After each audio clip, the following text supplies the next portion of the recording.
नमस्कार दोस्तों, आप देख रहे हैं संगम टीवी। मैं हूं आपके साथ अजय प्रजापति। देखा हमने पल पल की अपडेट आप तक पहुंचाई। जो दीपावली का त्योहार था, जो बाजारों की भीड़ थी, लगातार आप तक पहुंचाने का प्रयास किया।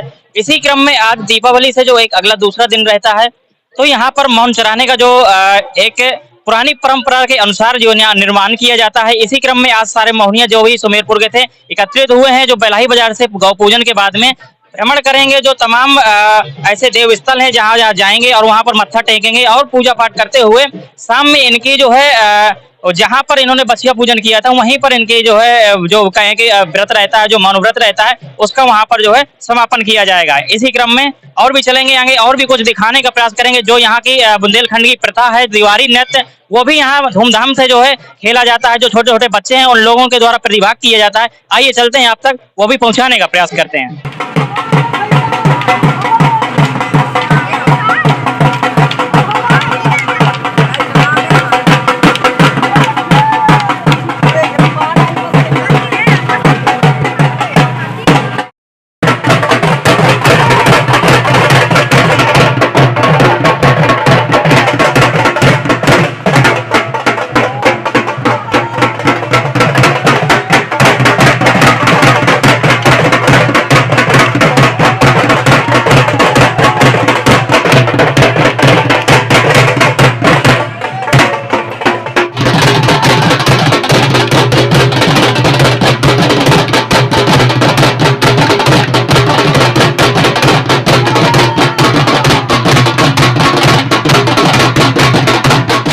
परंपरा हमारे सनातन धर्म से चली आ रही है। जब राजा कंस थे, इसके बाद में इस परंपरा को डाला गया। इस समाज को समाप्त होने के बाद में जब अकबर का शासन काल ही आया, उस समय पर गौकसी हो रही थी, तो गाय को और ये समर्तक नाम मेघों के द्वारा जब इंद्र का पूजन हुआ, तब इसमें इंद्र भगवान जब नाराज हो गए, तब इन्होंने गोवर्धन की पूजा की। 7 दिन तक इतनी जलवृष्टि हुई, जिसमें समर्तक नाम मेघों के द्वारा जल की वर्षा हुई। एक एक धार एक मूसल के समान थी। 7 दिन तक ये जल वर्षा। इसके बाद में भगवान कृष्ण के द्वारा ये मोर के पंख लेकर के गऊ चराने का काम किया। 7 दिन की भूखे गायों को भगवान कृष्ण के द्वारा, उनके साथियों ग्वालों के द्वारा इन गऊओं का भरण पोषण किया गया। तभी से ये परंपरा आज तक बराबर चली आ रही। हमारे बुंदेलखंड में विशेष तौर पर इसका महत्व है। इसके साथ साथ जो दीवारी नृत्य किया जाता है, ये किस उपलक्ष्य? जी, ये हमारे मथुरा से इसका प्रचार प्रसार चला और मथुरा से चलने के बाद में धीरे धीरे करके हमारे बुंदेलखंड पर आया और बुंदेलखंड इस परंपरा को आज भी कायम रखे हैं। जबकि मथुरा में ये परंपरा धीरे धीरे समाप्त हो गई, लेकिन बुंदेलखंड आज भी उसी तरह बरकरार है। देखा जाता है दीवारी नृत्य बुंदेलखंड का एक बहुत ही सुंदर शानदार नृत्य रहता है, लेकिन इसमें अगर बात करें तो शासन के द्वारा किसी प्रकार का कोई प्रोत्साहन नहीं होता है। आज तक हमको शासन के द्वारा किसी तरह की कोई व्यवस्था आज तक नहीं मिली है और हम तो ये मानते हैं कि भविष्य में न मिलेगी। तो क्या इसमें मिलना चाहिए, कुछ नहीं मिलना चाहिए ऐसे लोगों को, क्योंकि इसमें रिस्क भी बहुत रहता है, फिर भी लोग प्रतिभाग करते हैं? भाई, ये बांसों के द्वारा, लाठियों के द्वारा इसका खेल है, बड़ा खतरनाक खेल है। बल्कि इसमें शासन को चाहिए कि कुछ लोगों की मदद करे। इस खेल को और आगे अच्छा से बढ़ाया जा सकता है। बिल्कुल, देखा जाए तो कई खेल हैं जिन्हें जो है किसी को अंतर्राष्ट्रीय खेल, किसी को जो है मतलब बहुत सारे खेल हैं ऐसे जिनके नाम हमेशा चलते हैं, लेकिन जो बुंदेलखंड का दीवारी नृत्य है, ये देखा जाता है बिल्कुल बुंदेलखंड में ही सिमट कर रह गया। इसे भी कहीं ना कहीं जो है कहीं स्थान मिलना चाहिए और ऐसे कलाकारों को। भगवान कृष्ण के समय से है। एक बार भगवान कृष्ण जो है नाराज होकर के किसी कारण बस मतलब ये निकल गए थे जंगल। ना उन्होंने खाना खाया था, उपासा होकर के नंगे पैर ये चल करके जंगल में भ्रमण करते रहे। दिन भर मतलब इन्होंने देवी देवताओं के दर्शन किए, जो मठ बने हुए थे वहां से आकर के ग्वाल बाल मिल करके फिर इनका व्रत का शाम को बछिया से पारण करवाया। तब से ये प्रथा हमारे यहाँ उसी की मानते हुए चले आ रहे हैं। शुरुआत होती है अमावस्या के दिन हमारे यहाँ जाते हैं सब मोहनिया। तो जो नजदीक नदी होती है वहां स्नान करके मुंह हाथ धो करके इसके बाद वहां से आ करके देवी देवताओं में जल चढ़ाते हैं, दर्शन करते हैं, रात को दीपक जलाते हैं। सुबह पारे फिर मतलब 10-11 बजे करीब सब मौनिया बगैर खाए पिए हुए स्नान करके इसके बाद जो है तो फिर बछिया से पूजन करवाते हैं। दिन भर का भ्रमण होता है, देवताओं में मठों में जाते हैं, कई गांव का मतलब डांड कचर करके, और फिर दोपहर में जवारे बोते हैं। जवारे बो करके शाम टाइम बिल्कुल धूल की बेरा लौट करके पुनः बछिया प्राप्त करते हैं, बछिया पूजन करवाते हैं। इसके बाद ये व्रत का पार्जन होता है। हमारे यहाँ जो है काफी कई गांव के मतलब मोहनियों से मिला जाता है, बिलहड़ी है, यहाँ हमारे चारों थोक के मिल जाते हैं, और ब्रह्मदेव बाबा मेहर स्थान है, वहां बैठ करके इनका मतलब कुछ कथाएं कही जाती हैं इनके विषय में। हाँ, मेले का आयोजन होगा। इसके बाद एकादशी को पुनः ये जवारे खूंटते हैं वहाँ जो बोए जाते हैं। इसके बाद उस दिन बढ़िया मेला लगता है हमारे यहाँ, हवन पूजन कहो, कीर्तन हो जाए, कहो अखंड रामायण हो जाए। इस प्रकार से हमारे इस त्योहार को संपन्न होता है। के साथ जो है सब मौनिया व्रत का वो करते हैं। देखेंगे यहाँ पर अलग अलग क्षेत्र के जो मौनिया मिलते हैं, इस तरीके से गले मिलकर एक दूसरे का अभिवादन करते नजर आते हैं। जो अलग अलग क्षेत्र के हैं, जैसे यहाँ पर दो क्षेत्र के मौनिया एक साथ मिले हुए हैं, देखेंगे किस तरीके से गले मिलकर एक दूसरे का अभिवादन करते हैं। और जो मौनिया रहेंगे सभी लोग व्रत धारण करके बिना कुछ खाए पिए और बिना चप्पल के ऐसे पूरा गांव भ्रमण करेंगे। लगभग बताया जाता है 5 गांव का भ्रमण होता है, जो जितने भी देव स्थल रहते हैं हर जगह पूजन होता है। और यही क्रम रात देर शाम तक चलता रहता है।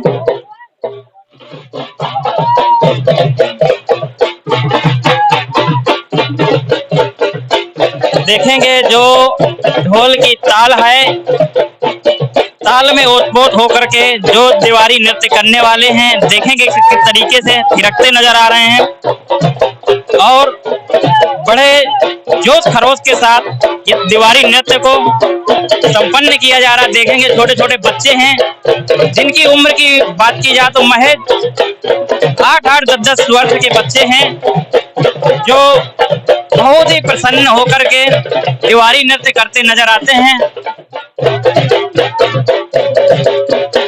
अब आइए चलते हैं, जरा इनसे बातचीत करते हैं।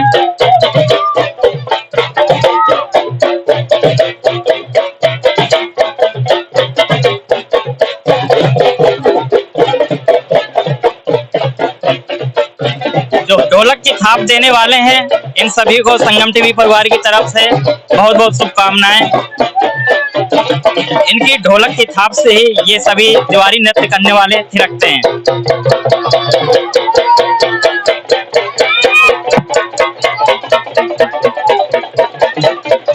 देखेंगे छोटे छोटे बच्चे हैं।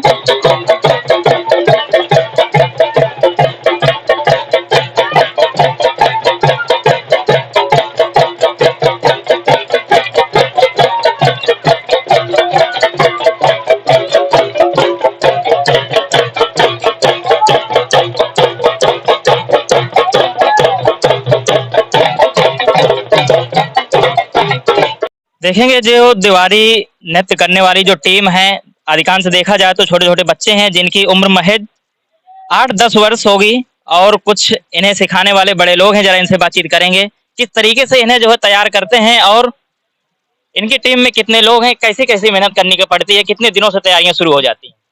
हमारे यहाँ नवरात्रि के बाद बिल्कुल एकदम तैयारी हो जाती है। नवरात्रि के बाद दिवाली तक तैयारी ही शाम को 7 बजे से 10 बजे तक चलती है।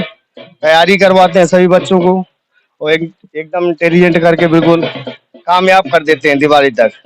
बढ़िया से कोई हुनर, कई लोग बाहर भी जाते हैं हम देखने, बढ़िया बढ़िया करवाते हैं। कई जगह जाते हैं, लेके पूरी अपनी टीम लेके जाते हैं, और खूब सील भी लेके आते हैं। ऐसा नहीं है, सील भी कामयाब करके लेके आते हैं। बिल्कुल, काफी कुछ आपको मेहनत करनी पड़ती होगी। जो छोटे छोटे बच्चे हैं, इन्हें सिखाने में कहीं ना कहीं दिक्कतें होती होंगी, तो थोड़ा इनसे ही बातचीत करें। क्या नाम हुआ बेटा? प्रशांत। कितनी उम्र है आपकी? 8 साल। किस क्लास में पढ़ते हैं? 2। दीवारी क्यों खेलते हैं आप? शौक है। ये किसने सिखाया आपको दीवारी खेलना? भैया ने। भैया चच्चू ने। इनके जो भैया हैं, जो चच्चू हैं, उनके द्वारा इन्हें सिखाया जाता है और ये सभी लोग जो है बिंदास तरीके से खेलते नजर आते हैं। क्या नाम है आपका? निखिल परियार। निखिल परिहार। क्या उम्र है? 12। 10 या 12 साल की उम्र के हैं। कितने दिनों से आप दीवारी खेल रहे हैं? 4 साल से। लगभग 4 साल से खेल रहे हैं, यानी कि अंदाजा लगाया जाए तो लगभग 7 या 8 वर्ष की उम्र से आप जो दीवारी खेल रहे हैं। किसने आपको सिखाया? चाचा ने। क्या नाम है चाचा?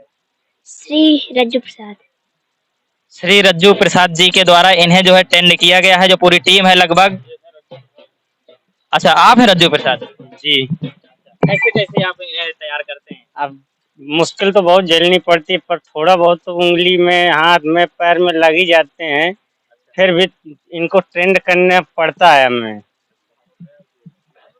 क्योंकि इसलिए कि जो बड़े बुजुर्ग हैं आने वाले समय में नहीं रहे, फिर आगे चल के हम नहीं रहे, तो ये तो कम से कम खेलते प्रथा चलती रहेगी ना। बिल्कुल, कहीं ना कहीं अब देखा जा रहा है कि दीवारी प्रथा जो है अब अंत की तरफ जा रही है, तो शायद इन बच्चों को देख करके लगता है कि अब इसका अंत नहीं होगा, ये बच्चे जैसे आगे तैयार होते रहेंगे। तो क्योंकि पहले देखते थे बहुत सारी संख्या में काफी बुजुर्ग जो है एकत्रित हो जाते थे। जो आज आपकी टीम की अगर बात करें तो हमें 2 ही 4 बुजुर्ग नजर आते हैं। जैसे एक ये है दादा, इनसे बातचीत करें। क्या दादा नाम? हमारा नाम है हनुमत। मान ले आप यही भरुआ के रहने वाले हैं? हाँ, भरुआ के। पहले तो हमारा गांव है पारलदार, अब जो यहीं भरुआ सुमेरपुर में रहते हैं, यहीं निवास। तो कितनी दिनों से आप दीवारी खेल रहे हैं? हाँ, कम से कम 25-30 साल हो गए। पहले गांव में खेलते रहे, गांव से अब जब यहाँ अपना निवास बना लिया तो यहाँ हमारे गुरु हैं रमेश खंगार, उनके द्वारा से ये सब हमारी कमेटी, हाँ हमारे में गुरु है। यानी लगातार प्रति वर्ष इसी तरीके जो सीखने सिखाने का और खेलने खिलाने का जो है आपकी टीम के द्वारा कार्य किया जा रहा है। चलिए इसी तरीके से चलता रहे। रोटीराम महाराज की कृपा आप सभी के ऊपर बनी रहे और ये प्रथा लगातार इसी तरीके से निर्वाण होता रहे। जय जय।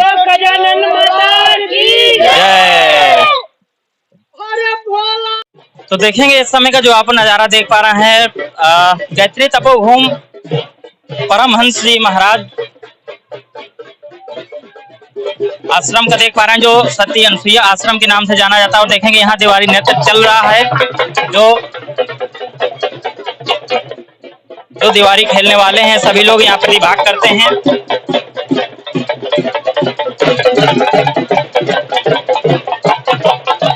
देखेंगे छोटे छोटे बच्चे हैं जो इनके द्वारा भी दीवारी नृत्य किया जाता है। अभी इन लोगों से बातचीत भी करने का प्रयास करेंगे। और दीवारी नृत्य ये देखिए,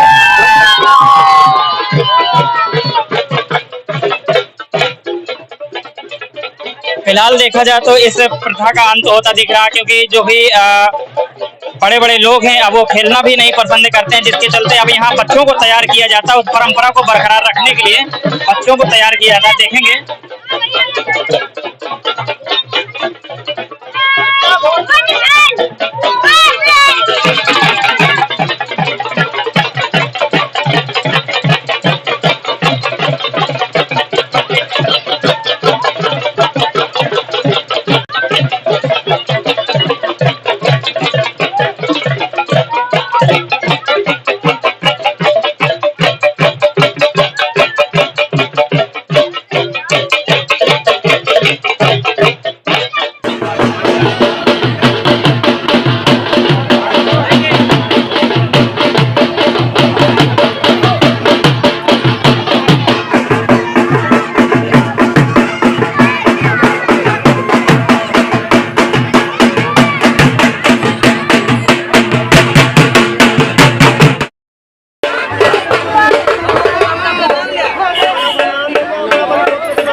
किया था। जैसे कि आज देखेंगे हम बेलाही बाज़ार पे मौजूद हैं, जो दीपावली के दूसरे दिन का एक कार्यक्रम रहता है, जो मौन चराने का कार्यक्रम रहता है।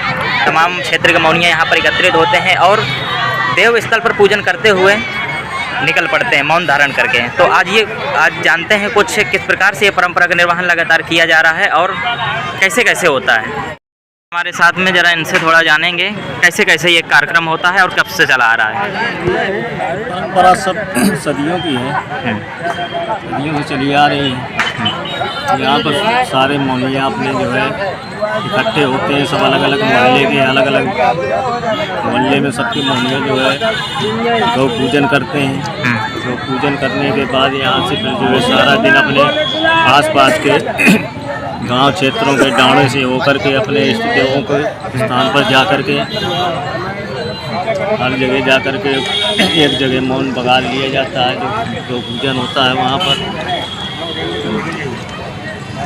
और सारा दिन मौन व्रत रखते हैं। मौन व्रत रखने के बाद संध्या समय गौ पूजन होता है। ना कोई पानी ना कुछ नहीं, सारा दिन व्रत रहता है। कैसा कैसा ना कोई पानी ना कोई अन्न खाने कुछ नहीं, ना पूरा दिन भर व्रत करते हैं। कई गांव की सीमा पर देव पूजन होता है, पैदल चलते हैं। अच्छा। और इसके बाद आके शाम को 6 बजे इनको मौन पूजन व्रत टूटता है।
Thank you.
आराम से भैया, होश में रहो।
अगर आपको हमारा वीडियो पसंद आया हो तो हमें लाइक करें, सब्सक्राइब करें और ज्यादा से ज्यादा शेयर करें और हाँ, बेल आइकॉन दबाना ना भूलें ताकि हर खबर का अपडेट आप तक पहुंचे तुरंत। आप हमें इंस्टा, ट्विटर और फेसबुक पर भी फॉलो कर सकते हैं।